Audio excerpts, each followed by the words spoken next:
은혜 받으실 말씀은 고린도전서 13장 13절 말씀입니다. 그런즉 믿음, 소망, 사랑 이 세 가지는 항상 있을 것인데 그 중에 제일은 사랑이라. 아멘. 금빛 성가대의 찬양과 연주 후 아동주일학교 교장이신 장성식 목사님께서 사랑 첫 번째 말씀 증거해 주시겠습니다.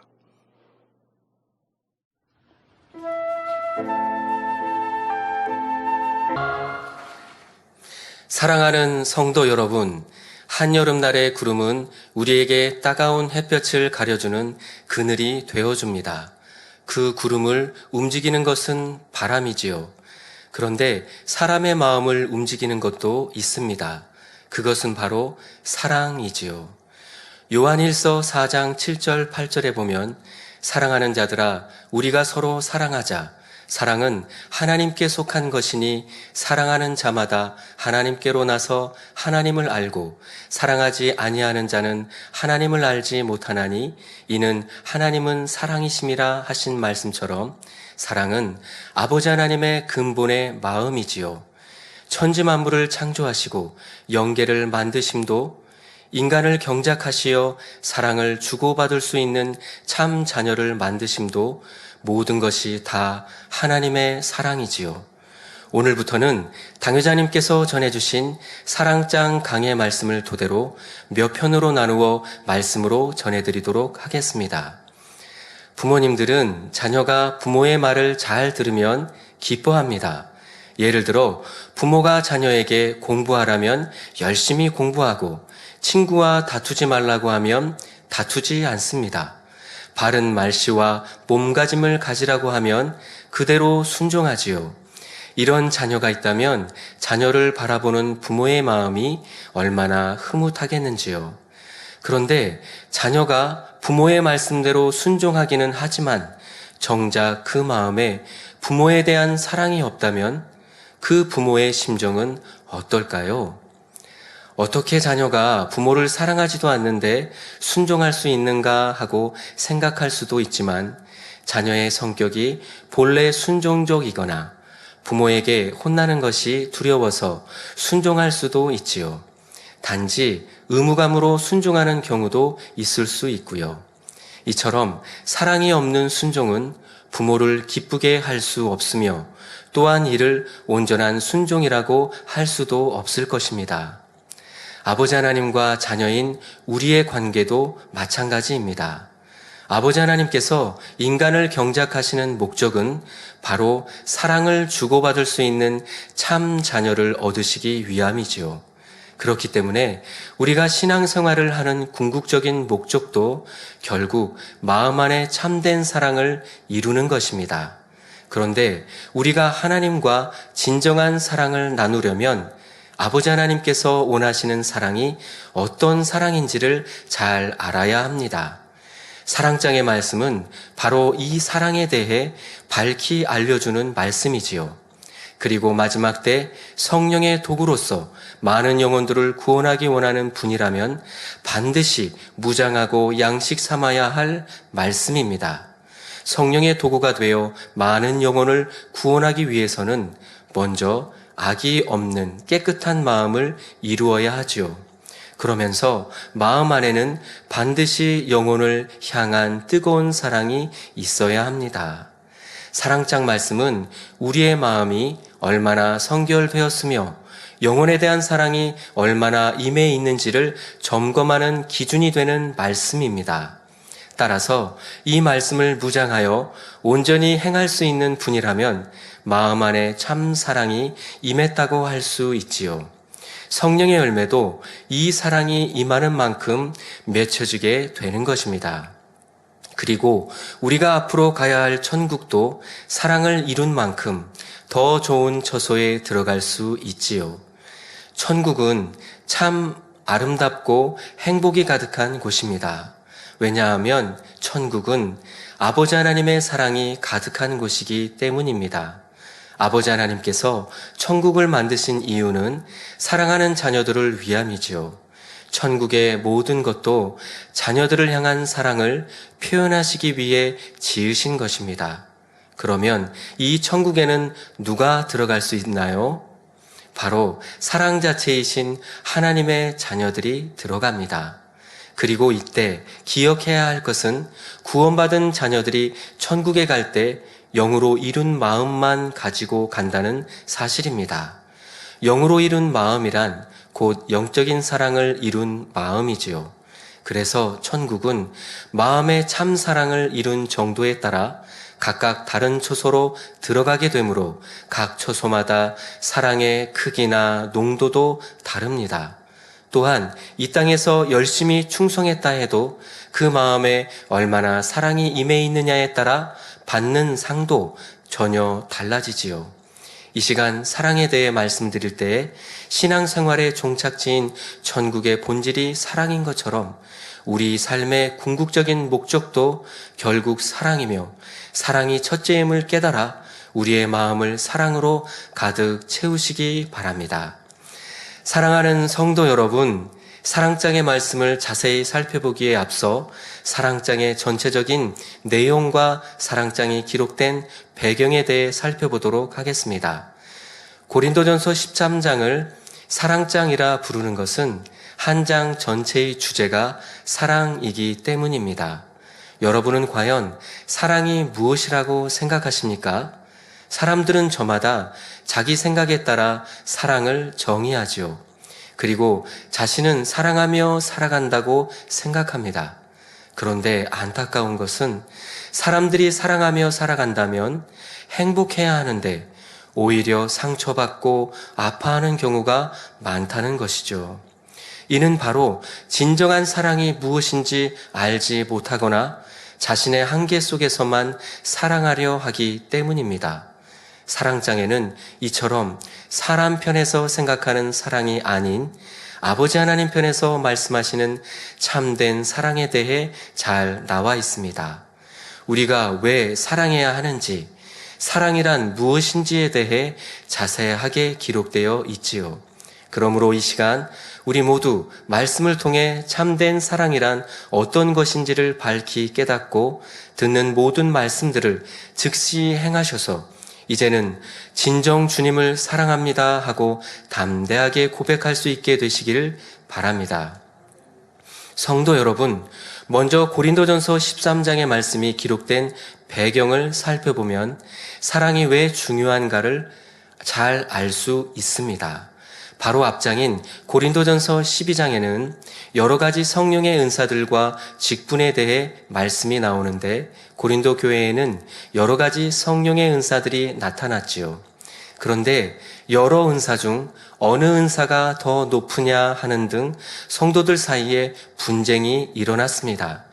고린도전서 12장 7절에 각 사람에게 성령의 나타남을 주심은 유익하게 하려 하심이라 말씀한 것처럼 각종 성령의 은사는 하나님께서 성도들의 신앙에 유익이 되도록 선물로 주신 것입니다.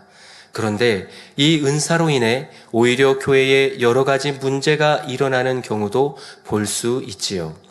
예를 들어 병 고치는 은사나 예언의 은사를 받았다면서 교회의 질서를 어지럽히는 사람들이 있습니다.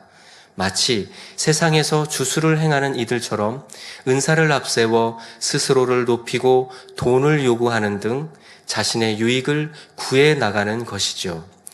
사도 바울은 고린도 교회의 이러한 분쟁을 잠재우고자 은사는 여러 가지나 성령은 같다 말하며 은사는 다양하지만 모든 은사는 오직 성령 하나님 한 분으로 말미암아 주어지는 것이므로 은사는 다 귀하고 동등됨을 설명합니다. 사도 바울은 고린도전서 12장 31절에 너희는 더욱 큰 은사를 사모하라. 내가 또한 제일 좋은 길을 너희에게 보이리라 말하고 뒤이어 이 사랑장을 기록했지요. 사랑장을 통해 은사 중 가장 큰 은사는 사랑의 은사임을 말씀하고자 했던 것입니다. 즉 아버지 하나님께서 교회에 다양한 성령의 은사를 주신 목적은 결국 더욱 큰 은사, 곧 사랑을 온전히 이루게 하기 위함임을 깨우쳐 주고자 한 것이죠. 교회의 성도들에게 아무리 큰 은사나 직분이 주어졌을지라도 사랑이 없고 오히려 다툼과 분쟁이 일어난다면 그 은사는 차라리 없느니만 못한 것입니다. 이처럼 교회와 성도가 신앙생활을 하며 하나님의 나라와 의를 이루는 것의 궁극적인 목적은 사랑이라는 사실입니다. 성도 여러분, 그런데 사랑에는 참 사랑만 있는 것이 아니지요. 겉으로는 그럴듯해 보이나 실제로는 참이 아닌 가짜 사랑도 있다는 사실입니다. 예를 들어 시장에는 명품의 상표를 달고 있고 그 모양이 명품과 똑같아 보이는 모조품들도 많이 있습니다. 그래서 많은 사람들이 모조품을 진짜 명품으로 잘못 알고 구입하는 것입니다. 명품은 대개 오랜 시간이 흘러도 처음의 모양을 그대로 유지하며 그 질도 우수하지만 모조품은 사용한 지 얼마 되지 않아도 쉽게 해지거나 망가지는 경우가 많지요. 마찬가지로 사랑에도 명품과 같은 영의 사랑이 있고 모조품과 같은 육의 사랑이 있다는 것입니다. 영원히 변치 않으며 오직 상대를 위해 자신의 모든 것을 희생하는 사랑이 있는가 하면 반면에 어느 정도 시간이 흐르면 변질되며 조금만 일해도 쉽게 깨어지는 사랑도 있지요. 오늘날은 이웃 간에는 물론 연인 사이나 친구 간에도 참 사랑을 찾아보기가 어렵습니다. 형제 간의 사랑도 부부 간이나 부모와 자식 간의 사랑도 마찬가지죠. 내 생각과 마음에 맞지 않으면 감정이 쌓이고 내가 상대에게 베풀어 줄 수 있는 한계에 다다르거나 나에게 손해가 되고 유익이 되지 않으면 서로 다투고 싸우고 고소하고 결별하며 인륜을 저버리는 등 서로 원수가 되어버리는 경우도 보게 되지요. 이렇게 변질되는 사랑은 결코 참 사랑이 아닙니다. 그런데 혹시 이 말씀을 들으시고 그렇다면 이웃이나 친구, 가족 간의 사랑은 모두 헛되고 무익하니 사랑할 필요가 없다는 것인가 하고 오해해서는 안 됩니다. 하나님을 참으로 믿는 하나님의 자녀들은 이웃이나 친구, 가족을 사랑합니다. 하나님께서 주신 10계명 중 제5계명에 나오는 것이 바로 내 부모를 공경하라는 계명입니다. 에베소서 5장 33절에는 각각 자기의 아내 사랑하기를 자기같이 하고 아내도 그 남편을 경외하라 하셨지요. 또 마태복음 22장 39절에는 하나님을 사랑하는 것 다음으로 가장 큰 계명이 바로 내 이웃을 내 몸과 같이 사랑하라는 말씀이십니다. 그러므로 하나님의 자녀는 신앙생활을 한다고 해서 가족 등 주변 사람들에게 소홀한 것이 아니라 누구보다 참된 사랑을 베풀어야 하지요. 이 땅의 삶을 위해 당장 눈앞의 유익만을 주는 것이 아니라 영혼들을 구원으로 이끌므로 영원한 생명을 주는 영적인 사랑을 해야 하는 것입니다. 성도 여러분, 이 세상의 어느 누가 자신을 욕하고 핍박하는 이를 위해 눈물을 흘리며 사랑으로 기도해 줄 수 있겠는지요? 또한 이기적이고 자기중심적인 삶으로 관영한 이 마지막 때에 어느 누가 외롭고 소외된 이웃을 위해 희생하며 때로는 멸시를 받으면서도 마음 중심으로 사랑을 전할 수 있겠습니까? 바로 우리 주님으로부터 참 사랑을 받고 배운 하나님의 자녀들이 할 수 있는 것이죠. 이사야 53장 3절에 보면 그는 멸시를 받아서 사람에게 실어버린 바 되었으며 간고를 많이 겪었으며 질고를 아는 자라 마치 사람들에게 얼굴을 가리우고 보지 않음을 받는 자 같아서 멸시를 당하였고 우리도 그를 귀히 여기지 아니하였도다 했습니다. 우리 예수님은 아무 허물이 없으심에도 이처럼 사람들에게 외면당하고 멸시를 받으셨지요. 또 예수님은 많은 간고, 곧 가난함과 고통스러움을 겪으셨습니다. 질고, 곧 질병의 고통도 너무나 잘 아시지요. 그래서 그 누구보다도 우리 인생들의 마음을 잘 아시며 이해하신다는 사실입니다. 예수님은 이처럼 하늘 영광을 뒤로 하시고 친히 이 땅에 오셔서 인생들과 같이 고난의 길을 가심으로 우리의 참된 위로자요 친구가 되어 주셨습니다. 또한 우리를 대신하여 십자가에서 죽으시기까지 세상이 줄 수 없는 참된 사랑을 주셨지요. 당회자님께서도 주님을 영접하시기 전 7년 동안이나 온갖 질병으로 고통받으시면서 질병과 가난과 외로움이 무엇인지를 절절히 느껴보셨지요. 병석에 누워있다 보니 남은 것은 병든 몸과 눈덩이처럼 불어난 빛, 세상의 멸시와 천대, 외로움과 절망감 뿐이었지요. 그러나 당회자님께 참 사랑을 주신 유일한 분, 바로 우리 주님을 만나면서 모든 질병을 치료받았고 새 생명을 얻어 새로운 삶을 살게 되셨다고 간증해 주셨습니다. 모든 병을 깨끗이 치료받은 후에는 산더미 같은 빛을 안고 가장 낮은 바닥부터 시작하게 되셨는데 이른 새벽부터 늦은 밤까지 노동벌이를 하시며 산동네의 단칸방에서 5 식구가 살던 때도 있으셨지요. 지금은 그 모든 시간들을 값지게 여기시며 이러한 시간들이 있었기에 주님의 사랑을 더욱 크게 느낄 수 있었고 수많은 영혼들의 마음을 위로해주고 싸매줄 수 있는 주의 종이 될 수 있었다고 말씀해 주셨습니다.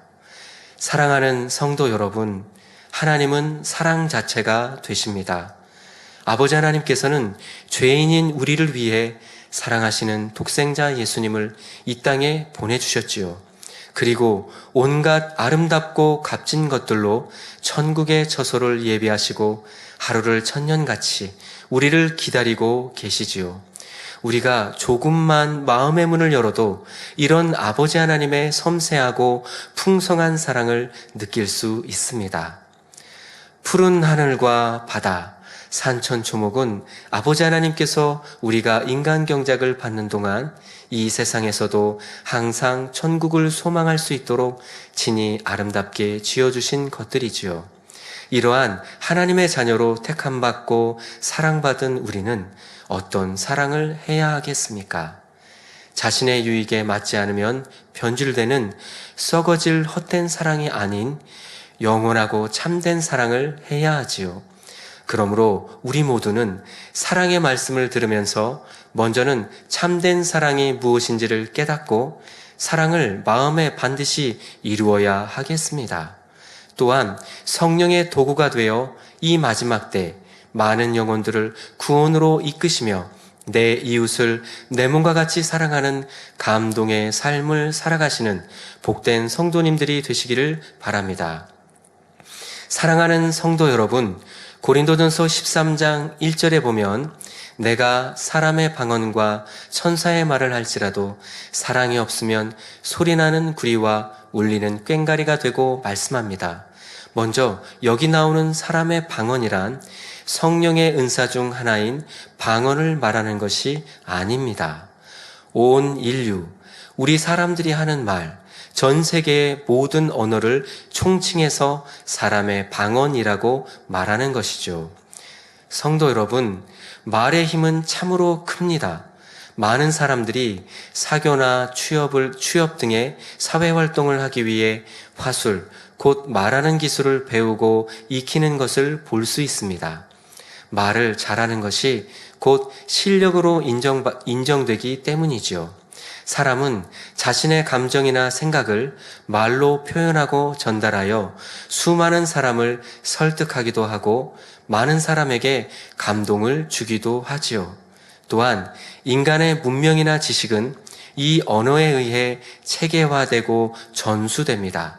이처럼 사람의 말에는 사람을 움직이는 힘이 있고 많은 일을 성취할 수 있는 능력이 들어있지요.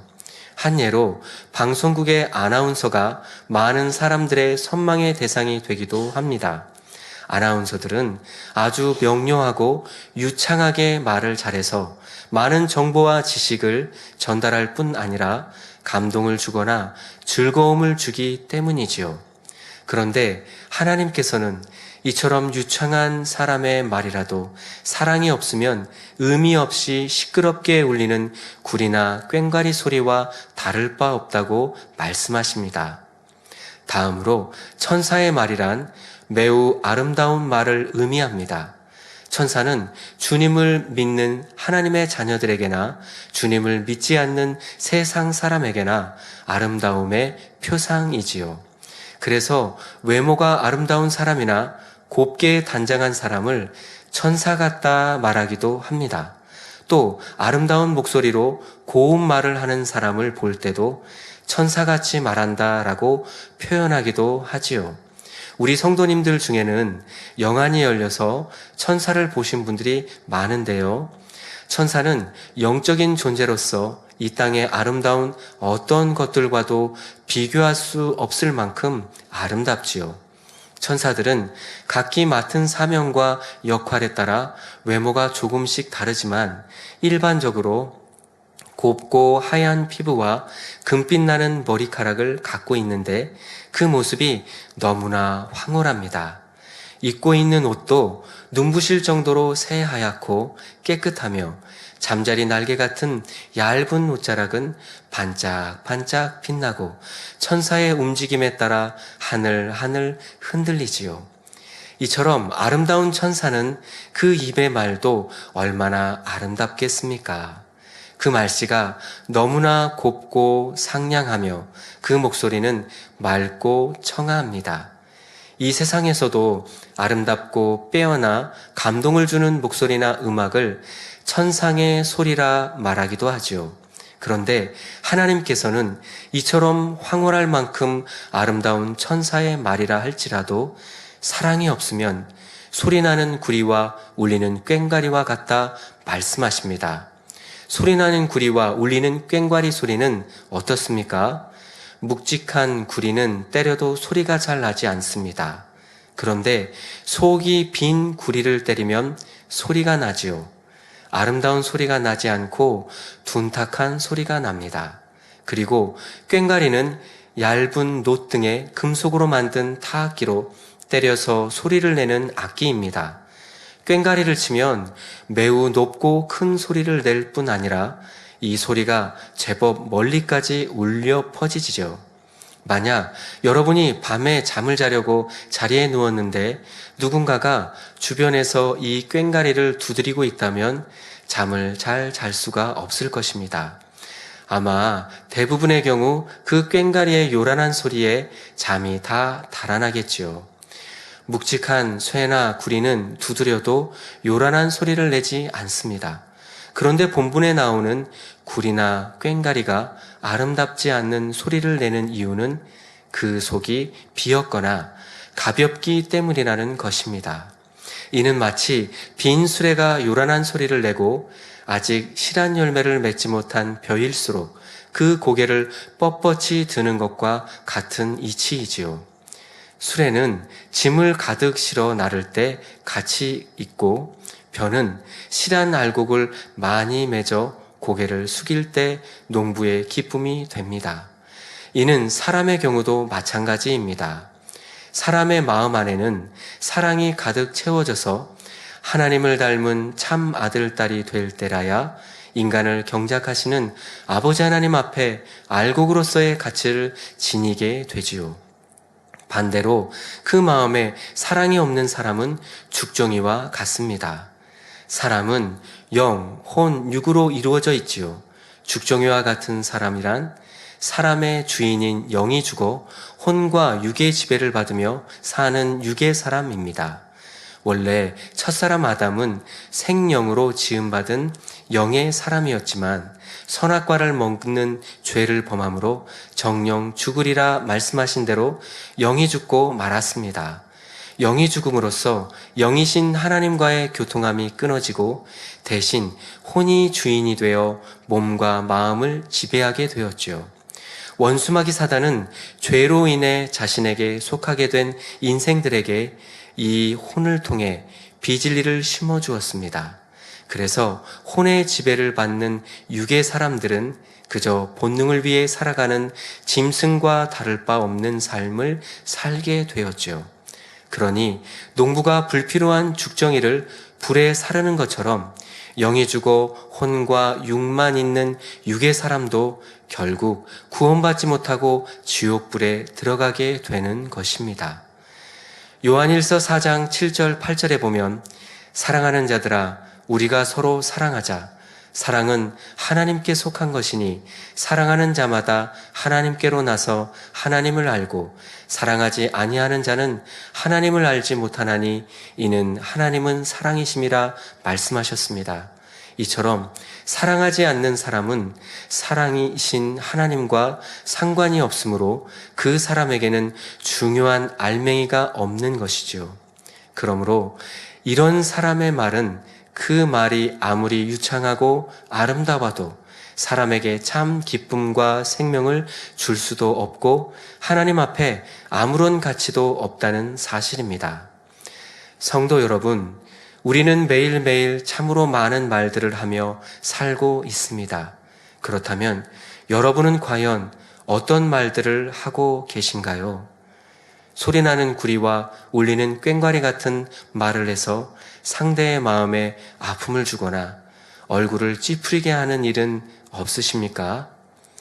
성도님들은 주님께나 사람에게나 인정받을 만한 아름다운 말만 하시겠지요. 앞서 말씀드린 대로 사람의 말에는 참으로 큰 힘이 담겨 있습니다. 특히 사랑이 담긴 말은 생명을 살리기까지 하는 놀라운 능력을 갖고 있지요.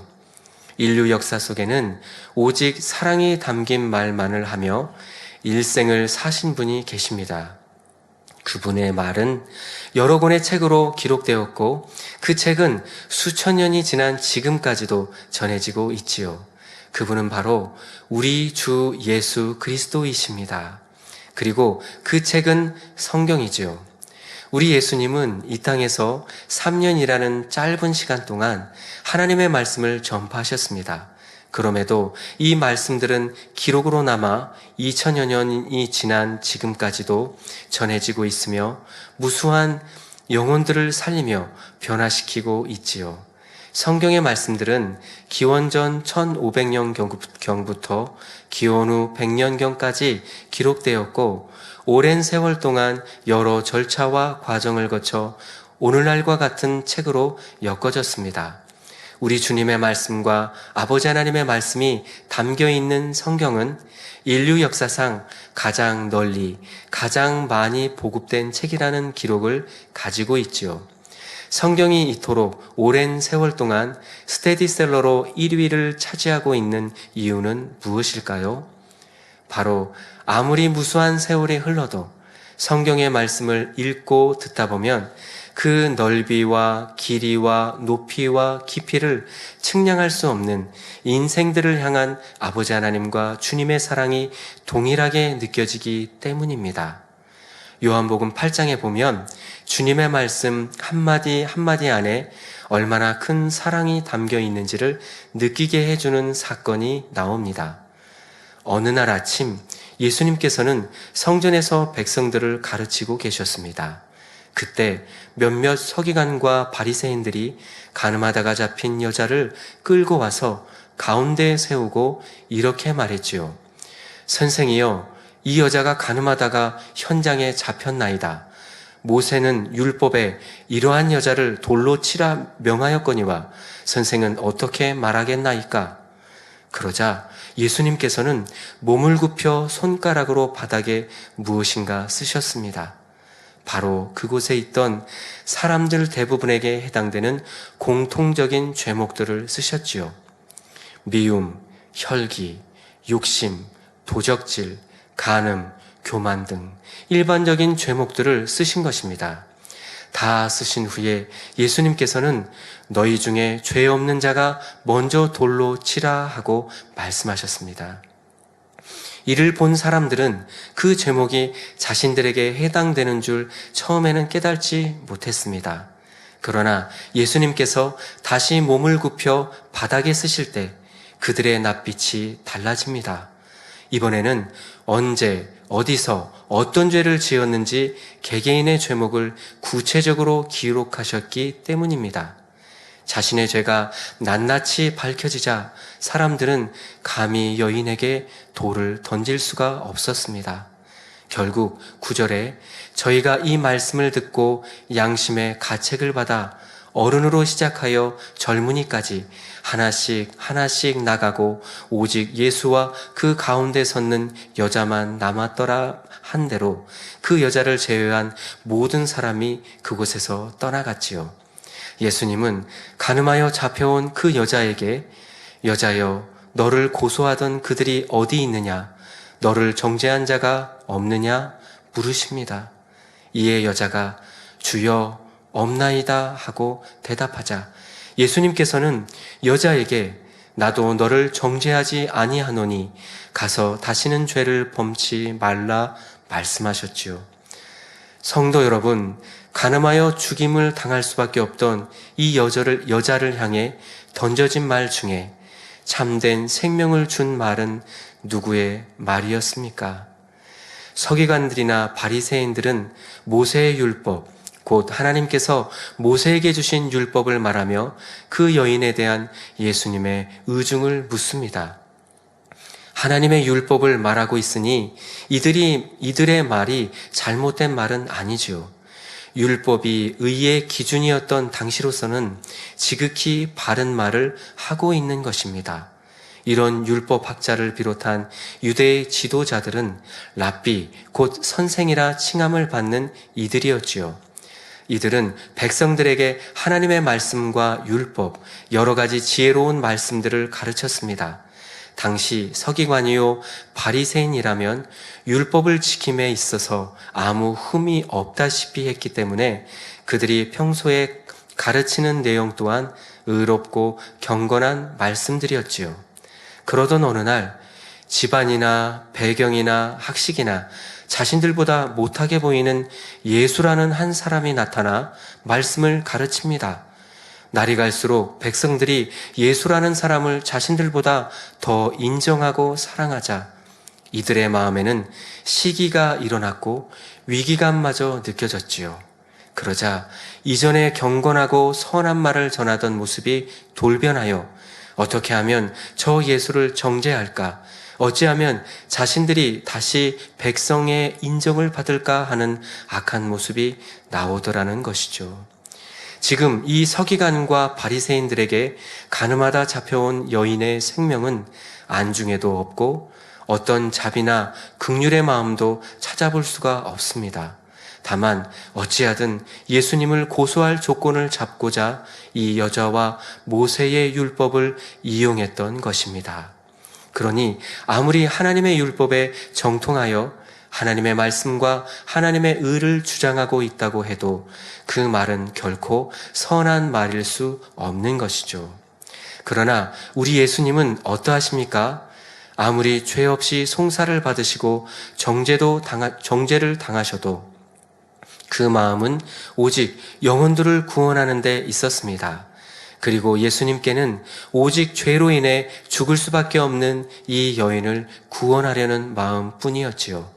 이 여인을 둘러싼 무리에게 너희 중에 죄 없는 자가 먼저 돌로 치라 말씀하신 것도 결코 영혼들을 정죄하려 하심이 아니었습니다.